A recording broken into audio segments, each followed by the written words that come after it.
പ്രിയ കലാസ്നേഹികൾ, ഞാനിന്ന് അവതരിപ്പിക്കുന്ന കഥയാണ് വാഴക്കുല. മലകളും കാടുകളും തൈത്തെങ്ങിൻ തോപ്പുകളും തിങ്ങി നിറഞ്ഞ മധ്യ കേരളത്തിൻ്റെ ഹൃദയത്തിൽ വിങ്ങിപ്പൊട്ടുന്നൊരു കഥയാണിത്. ഇടപ്പള്ളിയുടെ ഹൃദയാന്തരങ്ങളെ പിടിച്ചു കുലുക്കിയ, മനുഷ്യ മനസാക്ഷിയെ ഞെട്ടിച്ച നീതിബോധത്തിൻ്റെ കഥ. അതാണ് ചെങ്ങമ്പുഴയുടെ വാഴക്കുല. ഞാൻ കഥയിലേക്ക് കടക്കട്ടെ.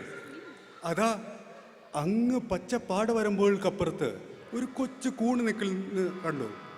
ആ മാടത്തിലാണ് നമ്മുടെ ഈ കഥ നടക്കുന്നത്. മലയാന മാടത്തിൻ മുറ്റത്ത് മഴ വന്ന നാളൊരു വാഴ നട്ടു. മനതാരിൽ ആശകൾ പോലതിലോരോരോ മരതക കൂമ്പ് പൊടിച്ചു വന്നു. പാടത്ത് നടുവൊടിയെ പണിയെടുത്ത് കോരിച്ചൊരിയുന്ന മഴയത്ത് തൻ്റെ മാടത്തിലേക്ക് മടങ്ങവേ കുത്തിയൊലിച്ചു വരുന്ന വെള്ളത്തിൽ എന്തോ ഒന്ന് അവൻ്റെ കാലിൽ തടഞ്ഞു. അവനത് അതിശയത്തോടെ എടുത്തു നോക്കി. ഒരു വാഴക്കന്ന്. വിത്തും വയലും വരമ്പും തമ്പുരാൻ്റെ ആയതിനാൽ സ്വന്തമായിട്ടൊരു വാഴ നടുക എന്നത് മലയന് സ്വപ്ന തുല്യമായ കാര്യമായിരുന്നു.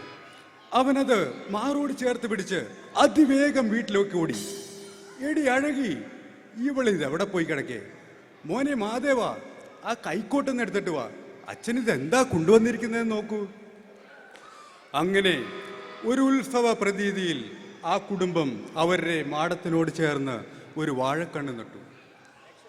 അരുമക്കീടങ്ങളിൽ ഒന്നായതിനെയും അഴകിയോ മനിച്ചു. അരുമക്കീടങ്ങളിൽ ഒന്നായതിനെയും അഴകിയോ മനിച്ചു.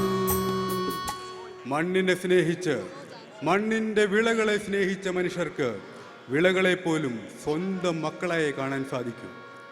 നേരം പരപരാ വെളുക്കുന്നതിന് മുമ്പ് മലയനും അഴകിയും പാടത്ത് പണിക്കിറങ്ങും. കുഞ്ഞുങ്ങളാകട്ടെ മാടത്തിലും തൊടിയിലും മരത്തണലിലുമായി ദിവസം തള്ളി നീക്കും. പകലൊക്കെ പൈതങ്ങൾ ആവാട തൈത്തണൽ പരവതാനിക്കുമേ ചെന്നിരിക്കും. പകലൊക്കെ പൈതങ്ങൾ ആവാഴ തൈത്തണൽ പരവതാനിക്കുമേൽ ചെന്നിരിക്കും. പട്ടിണിയിലായിരുന്ന മലയൻ്റെ കുഞ്ഞുങ്ങൾക്ക് പകൽ വിശപ്പടക്കാനായി തോട്ടിലെ വെള്ളവും ക്ഷീണം മാറ്റുവാനായി മരത്തണലും മാത്രമായിരുന്നു. എന്നിരുന്നാലും ആ തൈവാഴയെ ചുറ്റിപ്പറ്റിയുള്ള സ്വപ്നങ്ങളായിരുന്നു അവരെ സജീവമാക്കി നിർത്തിയിരുന്നത്. കളിയും ചിരിയും കുട്ടിക്കുസൃതികളുമായിട്ട് അവർ ആ വാഴയ്ക്ക് ചുറ്റും ദിവസം തള്ളി നീക്കി. പറയുന്നു മാദേവൻ ഈ ഞാലിപ്പൂവൻ്റെ പഴമെത്ര സ്വാദുള്ളതായിരിക്കും. പണ്ടെങ്ങോ തമ്പുരാൻ്റെ മനയിൽ വെച്ച് അഴുകിത്തുടങ്ങിയ ഒരു ഞാലിപ്പൂവൻ പഴം കഴിച്ച സ്വാദ് ഇന്നും അവൻ്റെ നാവിൻ തുമ്പത്തുണ്ട്. ചേട്ടൻ്റെ കൊതിപറച്ചിൽ കേട്ട് അനിയൻ തേവോൻ പറഞ്ഞു, കുലവരാറായില്ലതിനു മുൻപേ തന്നി കൊതിയൻ്റെ നാക്കത്ത് വെള്ളം വന്നു. കുലവരാറായില്ലതിനു മുൻപേ തന്നി കൊതിയൻ്റെ നാക്കത്ത് വെള്ളം വന്നു. അനിയത്തിപ്പങ്ങൾക്ക് മറ്റൊരു പരിഭവമായിരുന്നു. പരിഭവിച്ചിടുന്നു നീലി അന്നച്ചന, അരി വാങ്ങാൻ വല്ലോർക്കും വെട്ടി വിൽക്കും. ജീവിതത്തിൻ്റെ രണ്ടറ്റം മുട്ടിക്കാൻ അച്ഛനും അമ്മയും പെടാപ്പാടുപെടുന്നത് അവൾക്കറിയാമായിരുന്നു. അനിയത്തിയുടെ പരിഭവം കേട്ട് അരിശം പൂണ്ട് കരിവെള്ളം പറഞ്ഞു, അക്കരിനാക്ക് കൊണ്ടൊന്നും പറയാതെടി മൂച്ചേട്ടെ കരിവെള്ളം കോപിച്ചോരാജ്ഞ നൽകി. കരിനാക്ക് കൊണ്ടൊന്നും പറയാതെടി മൂച്ചേട്ടെ കരിവെള്ളം കോപിച്ചോരാജ്ഞ നൽകി. ചേട്ടനെ ഒന്നുകൂടി ഒന്ന് ശുണ്ടി പിടിപ്പിക്കാൻ അനിയത്തിപ്പെങ്ങൾ മാറി നിന്നിട്ട് പാടി, പഴമായാൽ നിങ്ങളെ കാണാണ്ടേ സൂത്രത്തി പകുതി ഞാൻ ഒറ്റയ്ക്കു കട്ടുതിന്നും. അങ്ങനെ കളിയും ചിരിയും കുട്ടിക്കുസൃതികളുമായിട്ട് അവർ ആ വാഴയ്ക്ക് ചുറ്റും ദിവസങ്ങൾ തള്ളി നീക്കി. ഇതെല്ലാം കണ്ട് കഴിവതും വേഗം കുലയ്ക്കണമെന്നുള്ളിൽ കരുതിയിരിക്കുമ വാഴ പോലും. അത്രയ്ക്ക് അനുകമ്പാർഹമായിരുന്നു ആ കുഞ്ഞു കുരുന്നുകളുടെ ആഗ്രഹം. അങ്ങനെ നാളുകൾ കഴിഞ്ഞുപോയി. ആ കാഴ്ച ആദ്യം അഴകിയാണ് കണ്ടത്. ഒരു ദിനം വാഴ കുലച്ചത് കാരണം തിരുവോണം വന്ന ചെറുകുടിലിൽ. ഒരു ദിനം വാഴ കുലച്ചത് കാരണം തിരുവോണം വന്ന ചെറുകുടിലിൽ. കുഞ്ഞുങ്ങൾ സന്തോഷം കൊണ്ട് ആർത്തുല്ലസിച്ച് ഓണപ്പാട്ടുകൾ പാടി.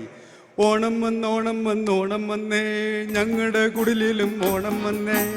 ഓണം വന്നോണം വന്നോണം വന്നേ ഞങ്ങളുടെ കുടിലിലും ഓണം വന്നേ. കുഞ്ഞുങ്ങളുടെ സന്തോഷം കണ്ടപ്പോൾ മലയിലും അഴകിക്കും എത്രയും പെട്ടെന്ന് കുലവെട്ടി പഠിപ്പിച്ചെടുക്കുവാൻ ആഗ്രഹമായി. അങ്ങനെ നാളുകൾ കടന്നുപോയി. വളർച്ച മുറ്റിയ വാഴക്കുലയെ നോക്കി അഴകി മലയനോട് പറഞ്ഞു, ഇന്ന് അത്തമല്ലേ, ഇനി എത്ര നാളുണ്ട് ഓണത്തിന്? മലയൻ വിരൽ മടക്കി എണ്ണിത്തുടങ്ങി. അത്തം ചിത്തിര ചോതി വിശാഖം അനിഴത്തെന്നാൽ കുലവെട്ടാം. അത്തം ചിത്തിര ചോതി വിശാഖം അനിഴത്തെന്നാൽ കുലവെട്ടാം. അനിഴം പോയിട്ടഞ്ചായാൽ തിരുവോണം ഹാ പൊന്നോണം, തിരുവോണം ഹാ പൊന്നോണം. ശരിയാണ്, അനിഴം കഴിഞ്ഞ് 5-ാം നാൾ തിരുവോണം. ഇന്ന് കുലവെട്ടിയെങ്കിലേ ഓണത്തിന് പഴമാകൂ. മലയൻ കുലവെട്ടാനുള്ള തയ്യാറെടുപ്പ് തുടങ്ങി. അപ്പോഴാണ് അഴകി ഒരു കാര്യം ഓർമ്മിപ്പിച്ചത്. നമ്മൾ തമ്പുരാന്റെ പറമ്പിൽ കുടിയന്മാരായി താമസിക്കുന്നവരല്ലേ, നമ്മൾക്ക് ഈ കുലവെട്ടാനുള്ള അധികാരമുണ്ടോ? എടി അഴകിയെ, എത്രയോ വാഴത്തോപ്പുകളുള്ള തമ്പുരാൻ തടസ്സമൊന്നും നിൽക്കില്ലടി. എന്നാലും നീ പറഞ്ഞതല്ലേ, ഞാൻ തമ്പുരാൻ്റെ അടുത്ത് മനയിൽ പോയെന്ന് അനുവാദം ചോദിച്ചേക്കാം. അങ്ങനെ തമ്പുരാൻ്റെ അനുവാദം വാങ്ങാനായി മലയൻ തമ്പുരാൻ്റെ മനയിലേക്ക് പോയി. മലയൻ്റെ കൂടെ മകൻ മാധവനും കൂടി. അമ്പലപ്പറമ്പും പാടവരമ്പുകളും താണ്ടി അവർ ചെമ്പകശ്ശേരി തറവാട്ടിൻ്റെ മുന്നിലെത്തി. ആ കാഴ്ചകൾ കണ്ട് മാധവൻ അമ്പരന്ന് നോക്കി നിന്നു. മലരണി കാടുകൾ തിങ്ങി വിങ്ങി മരതക കാന്തിയിൽ മുങ്ങി മുങ്ങി, എവിടെ തിരിഞ്ഞൊന്നു നോക്കിയാലും അവിടെല്ലാം പൂത്ത മരങ്ങൾ മാത്രം. വിശാലമായ പടിപ്പുര, കൊട്ടാര സദൃശമായ ഇല്ലം. ഇല്ലത്തിന്റെ മുറ്റത്ത് പൊന്നും പട്ടും ചാർത്തി ഓടിക്കളിക്കുന്ന തമ്പുരാട്ടിക്കുട്ടികളെ മാധവൻ അതിശയത്തോട് നോക്കി നിന്നു. ഇല്ലത്തിന്റെ ഉമ്മറത്ത് ചാരുകസേരയിൽ വിലസുന്ന തമ്പുരാൻ. മലയനെ കണ്ടതും തമ്പുരാൻ ഗർജിക്കുന്ന സ്വരത്തിൽ പറഞ്ഞു, എടാ മലയാ, ആ 1000 പറ കണ്ടത്തിന്റെ കിളയെന്താടാ? തീർന്നിട്ടില്ല തമ്പുരാനെ, അടിയൻ എത്രയും പെട്ടെന്ന് തീർത്തോളാമേ. തുടർന്ന് കാര്യസ്ഥനും മലയനും തമ്മിൽ എന്തൊക്കെയോ സംസാരിക്കുന്നത് മാധവൻ കൗതുകത്തോട് നോക്കി നിന്നു. അവസാനം ധിക്കാരി എന്ന് പറയുന്നത് മാധവൻ കണ്ടു. അവനൊന്നും മനസ്സിലായില്ല. മലയൻ ഒരു ജീവശവം പോലെ തരിച്ചു നിന്നു. മടക്കയാത്രയിൽ മാധവൻ അച്ഛനോട് പല ചോദ്യങ്ങളും ചോദിച്ചു. അച്ഛൻ ഉത്തരമില്ലായിരുന്നു. തൻ്റെ മാടത്തിലെത്തിയതും മലയൻ അരിവാളിൻ്റെ മൂർച്ച കൂട്ടി. അച്ഛൻ കുലവെട്ടാൻ പോകുന്ന കണ്ടപ്പോൾ കുഞ്ഞുമക്കൾക്ക് സന്തോഷമായി. അവർ ഓണക്കളികളും ഓണപ്പാട്ടും തുടങ്ങി.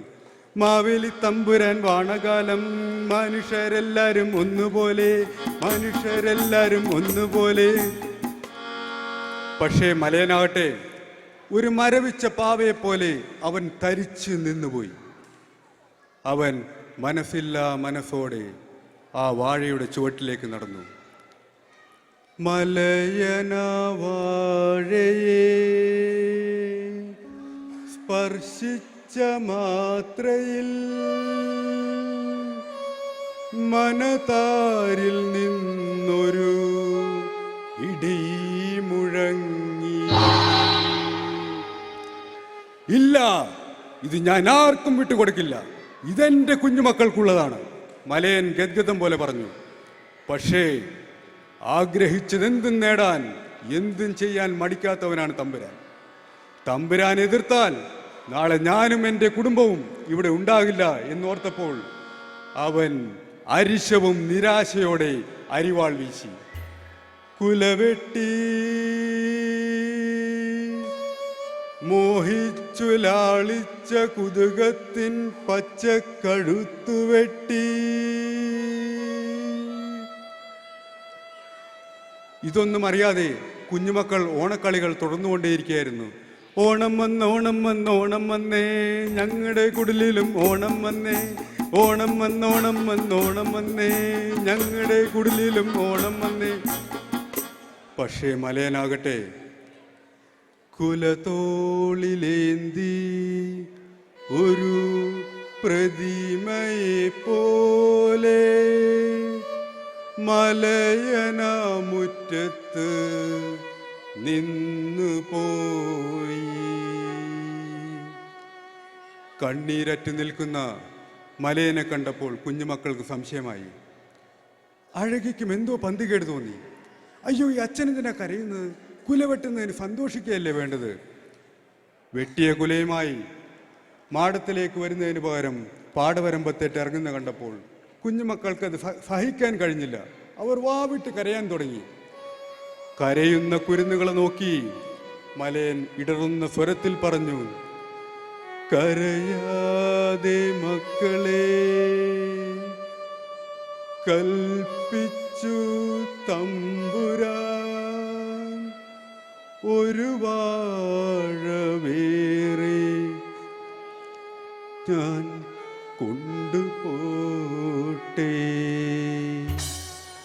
മലയൻ പാടവരമ്പത്തേക്കിറങ്ങി. മലയൻ നടക്കുന്നു മാടത്തിൽ, അലയും മുറയും നിലവിളിയും. അധ്വാനിക്കുന്നവന്റെ വിയർപ്പൂറ്റി കുടിക്കുന്ന മുതലാളിത്തത്തിന്റെ നീതിബോധം കണ്ട് അന്ന് സമൂഹം വിങ്ങിപ്പൊട്ടി.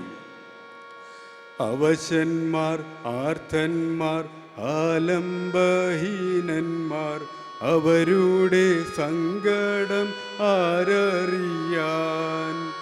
ഇവിടെ ഒരു ചോദ്യമുയരുകയാണ്. ഇതിനൊക്കെ പ്രതികാരം ചെയ്യാതടങ്ങുമോ പതിതരെ നിങ്ങൾ തൻ പിന്മുറക്കാർ? ഇവിടെ വാഴക്കുല കഥ സമാപിക്കുന്നു. നന്ദി, നമസ്കാരം.